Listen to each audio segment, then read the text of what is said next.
Greetings and welcome to another Bongotezz Minecraft modded server. This server, I'm going to be doing a build along this lovely little beach that I found here. What I really like about this area, besides the palm trees, is the mountain and the river over here. I hate the fact that every morning my mine colony's citizens complain, but it is what it is. And here is where I started my supply chest. This is where I'm going to build like my beach house. Just a short walk down to the sandy beach. There are a lot of horses here, and I think some folks were curious about my coordinates. So I've basically claimed this area here, where my base is at 4883, more or less. So I'll give you a quick aerial tour of my area. We've got a dungeon over here now. I was thinking of putting the mine colony's mine there and having it dig down, but I decided not to. I've got the Acacia Town Hall level 1. I've got the Fisherman's Hut level 1 on this little island here. I've got a bridge up here to a mine, which is also currently level 1. As you can see, there are horses everywhere. And then I've got my Builder's Hut level 1 here, and a farm. Now, the land in between here and here is all pockmarked like nobody's business. This will eventually be like where I put mine colonies housing and mess around with other mods. I don't quite know exactly what I'm going to do yet, but here's the farm. Now, I made this a nice farm with nice rows, someone's shooting at me, of crops, and then I got a mine colonies farmer, and look what they did. They trampled all this, and they're in the process of replacing it with wheat, which is because that's the seed that I put in the scarecrow here, but it just looks absolutely horrible. They killed some of my worms, so I don't know. I think I'm going to build another mine colony's house and let the farmer... I'm not going to have a farmer. I'm going to farm myself and let them do what they may. So I really, really like this area through here with the river and the mine up here on the ledge. Spawn is in this direction. And on the other side of this hill, there was a bunch of terracotta and red sand that I could use for this. So yeah, I'm probably not going to put out very frequent episodes. I'm just kind of playing to play, and I'm not exactly sure what I'm going to do yet here. But some folks on the server have been waiting patiently for me to make at least one video. So here we go. Nothing, no promises. Old Man Logan and Shipwreck are on now. Jadelf and Fellonius and Bongo are offline. I'm not sure who else will be on. But yeah, now that I've got just kind of a basic setup here, I'm going to go ahead and focus on my beach house. Well, I spent some time working on my colony, some time working on clearing the land around my base, laying out the foundation, and I just got a note that mysterious sailors have shown up near my base, and I should go and take out their sloop. So this is cool. Look at this, pirates. I hope these are bad guys, because Yep, they are. Okay, I defended my colony, and we're going to take this ship apart. Oh, wait a minute. What is that? A bad guy spawner. What is this? Oh, it does something.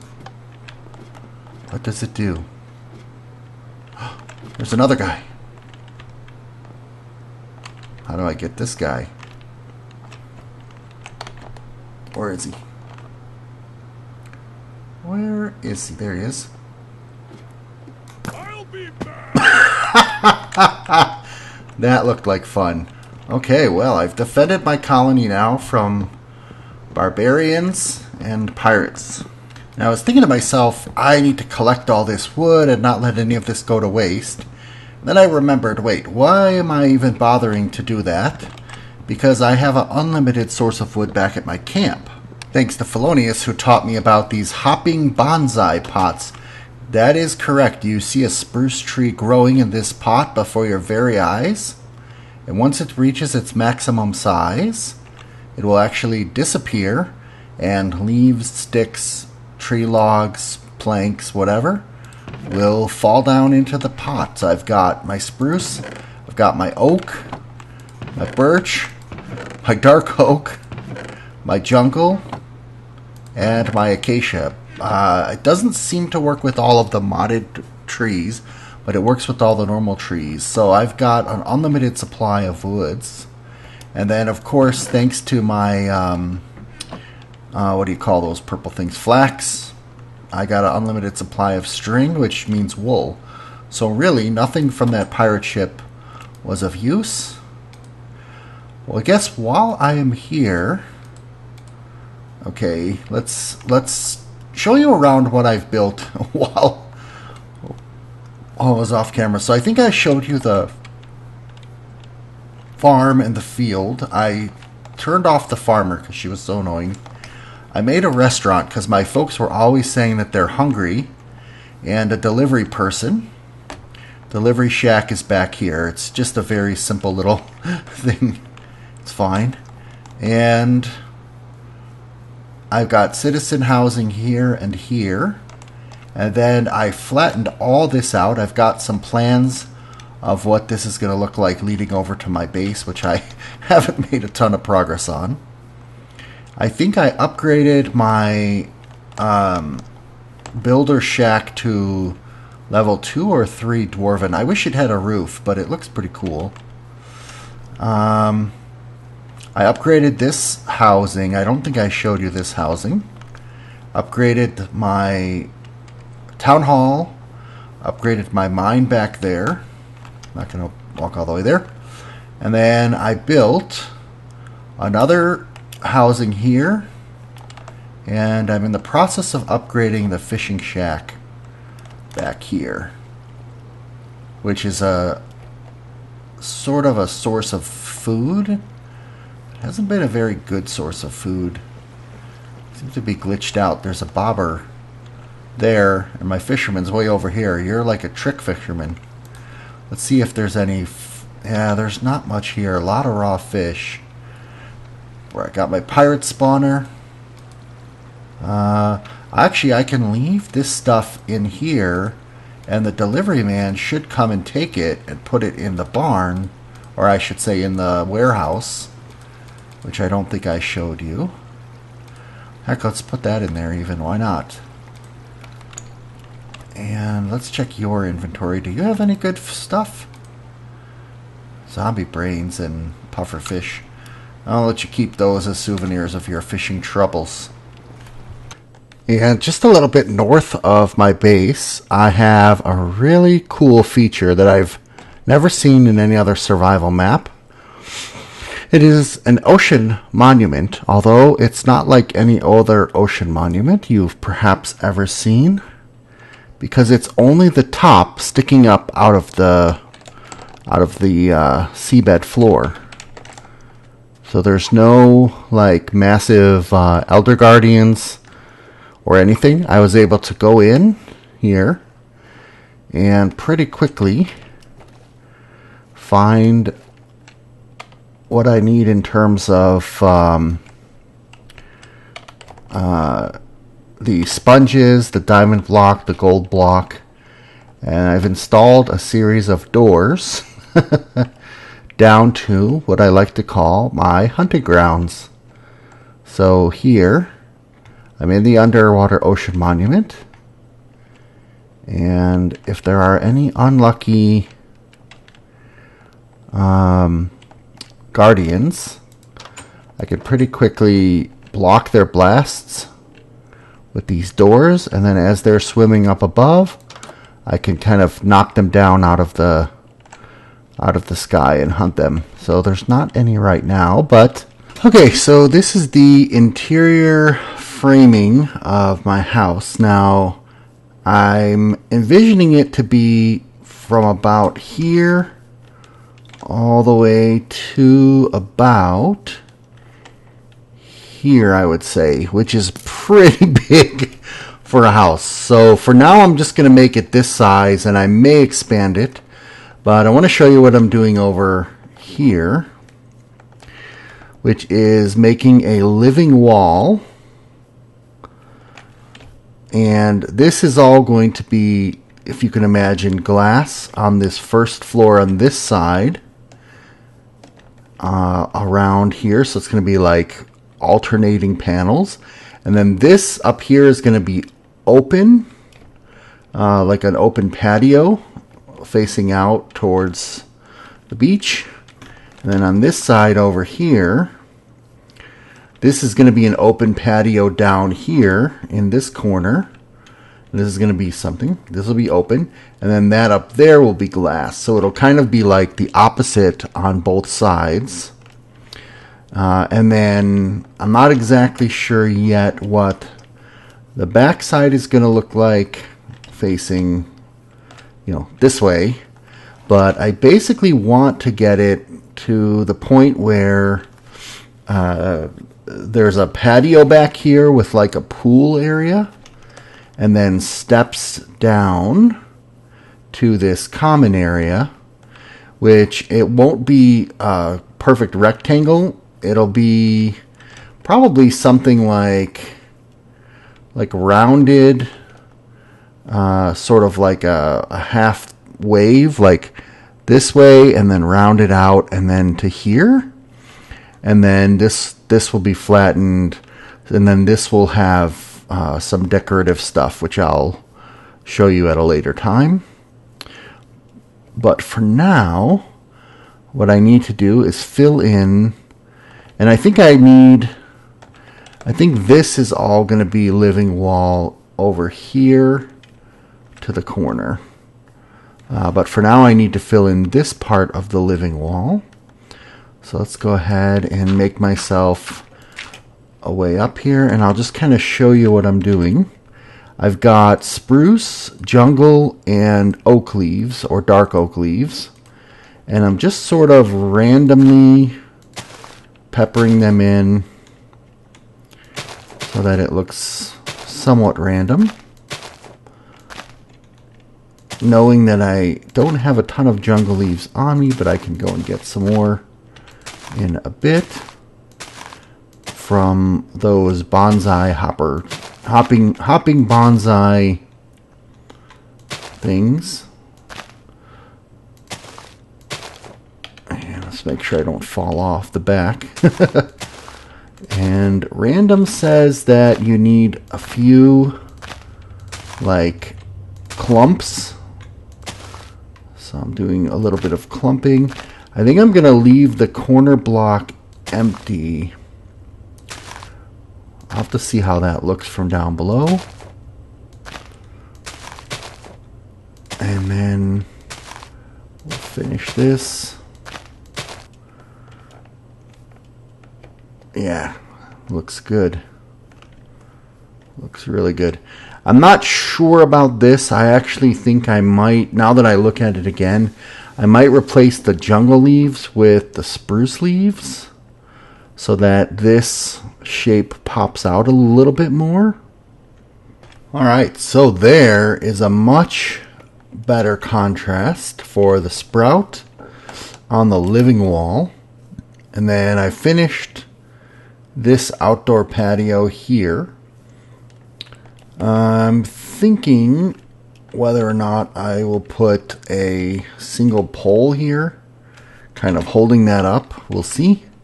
And then I'm not sure exactly what material the ceiling will be made out of, but this will be a glass wall here. Anyway, rather than tell you, I'll just show you. Okay, so frankly, I got tired of losing citizens to these guys. Freaking ridiculous barbarians that come out of nowhere, even though I've completely surrounded all my property in these white extended birch fences. So what I've done is I've completely blocked all my citizens inside the town hall. I don't have the materials for them to build stuff anyway, so I don't really care. That's where they're staying. The other thing is these trees, these silver bell saplings, if you have them on y equals 64 or lower, they do not grow. As soon as you put them on y equals 65 or higher, they will actually grow. So that's a really weird bug that I read about on the forums. Alright, and there is the completed living wall around the outside of my building. It's all these openings are going to be filled with glass and windows and glass doors and sliding doors. I think it looks really nice, really cool, meaning like temperature wise. And then we've got this symbol over here, which I think looks really nice.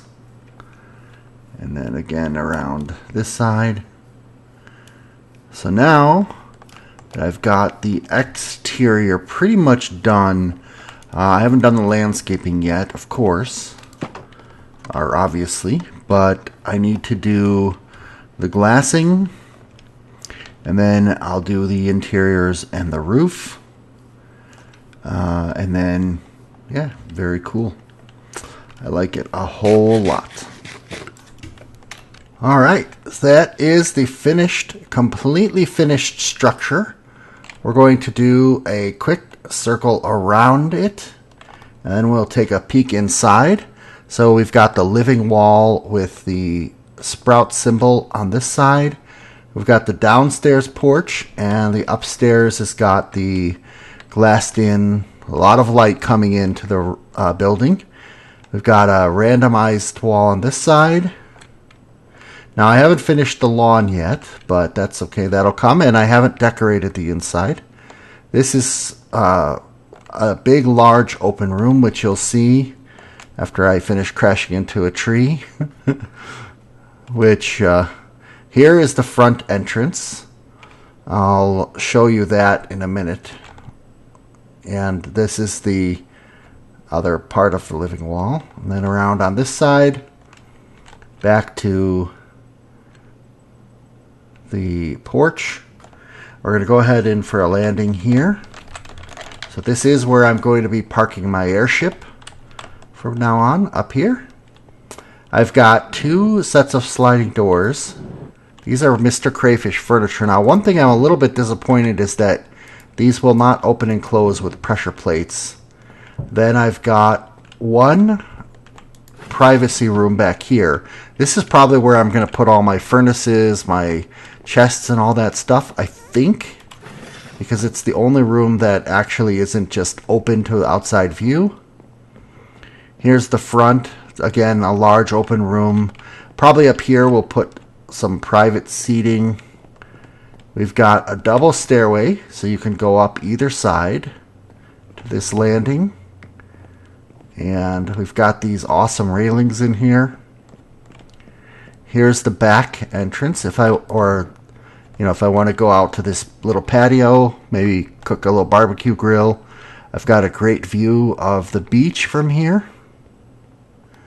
And we will most likely put something out on the beach. We'll see. And then this double doors again. I wish they were closed when I was outside showing them to you. But here's the view if you were to come in the front door. So here, this is going to be like a seating area with couches. Back here, maybe I'm picturing like a big grand piano. And then again, around on this side, maybe like seating or dining area. And then again, upstairs to the rest of the place. I'm kind of contemplating whether I'm going to swap out these green pillars and the green accent. It's a little bit too green, but I don't want to go with cyan, so I need to figure out if there's a block in between. I also built in skylights, so plenty of light coming in here. I'll eventually get rid of all these torches, but for now I do have a nice, safe, and secure home. And it will be heading out this way towards the rest of my colony. I just got to clean up this yard a bit. And yeah, I think it's a very beautiful building. I'm super, super proud of this this build. So now I'm about to do something that I didn't think I would ever do, or at least, yeah, I didn't think I'd ever do.